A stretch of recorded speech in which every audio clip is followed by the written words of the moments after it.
Movie lovers అంతా ఎంతగానో ఎదురు చూస్తున్న బాహుబలి 2 కోసం కేరళలోని సినీ ప్రియులు కూడా ఆసక్తిగా వెయిట్ చేస్తున్నారు.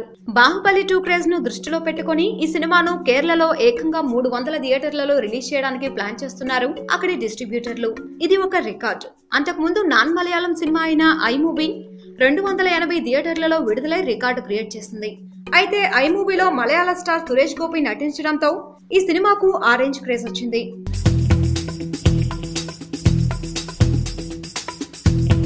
అయితే బాహుబలికి మాత్రం అలాంటి స్పెషల్ అట్రాక్షన్స్ లేకపోయినా సోలోగా దుమ్ము రేపడానికి సిద్ధమైంది.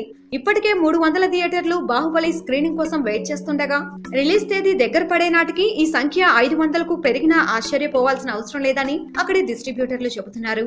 మొత్తానికి కేరళలో బాహుబలి 2 దెబ్బకు మరే ఇతర సినిమాలు విడుదలయ్యే అవకాశం కనిపించడం లేదు.